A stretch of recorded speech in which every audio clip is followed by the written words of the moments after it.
As a inspector और 27 साल की सर्विस करके 2020 में मैं रिटायर हुआ वहाँ से as a superintendent of customs and central excise GST.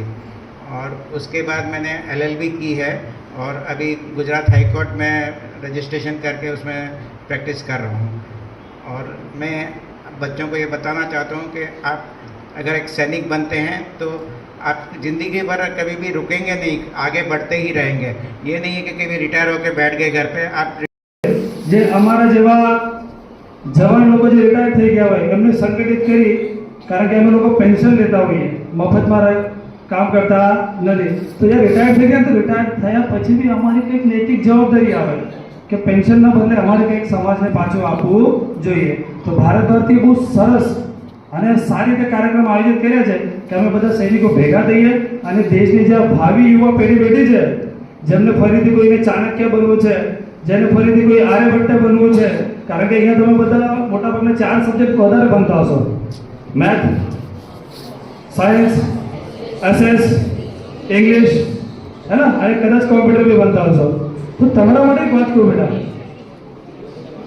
जे गुजराती भाषा है ये आपने बोलता शीखवाड़े, टीचर लोग कहो शीखवाड़े छे गुजराती भाषा आपने बोलता शीखवाड़े, गणित आपने जोड़वानुं शीखवाड़े, गणित आपने जोड़वानुं शीखवाड़े, विज्ञान आपने नवा नवा विचारो आपे आपे अने एनी साथे साथे जे तमारी चित्रकला के तमे नानपणमां अत्यारे तो सब्जेक्ट ना होय, चित्रकला भी एक सब्जेक्ट आवे तो गुजराती बोलवानुं शीखवाड़े, गणित जोड़वानुं शीखवाड़े, विज्ञान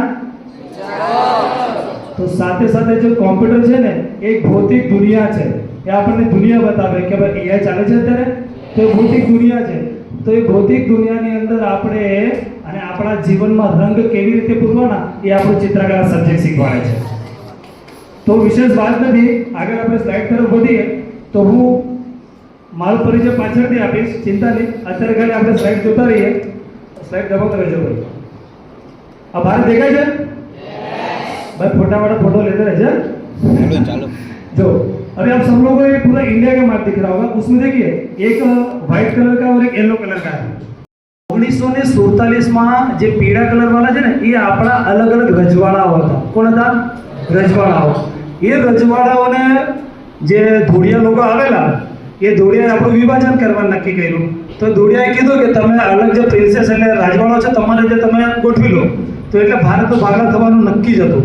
તો તમે મેપ જોઈ શકો છો, જે પીળા પીળા કલર વાળા જેટલા બી બધા રાજ્યો છે, આજે તો રાજ્યો છે, એ જો પીળો પટ્ટો ના હોત તો આપણો નકશો આવું રહેત બેટા, રહે નહીં। તો આજે આપણે જેમની આજે આખું ભારત 150મી 150મી જન્મ જયંતિ જ્યારે ઉજવી રહ્યા છે ને, એવા લોહ પુરુષ આપણા ભારતના અને આપણા ખાસ ગુજરાતના ગૌરવવંતા એવા સરદાર વલ્લભભાઈ પટેલની મહેરબાની છે કે જે આજે આખા ભારતને એક અખંડ ભારત બનાવવામાં એમનું મોટું શ્રેય જાય છે। તો એમના માટે એકવાર જોરદાર તાળીઓ।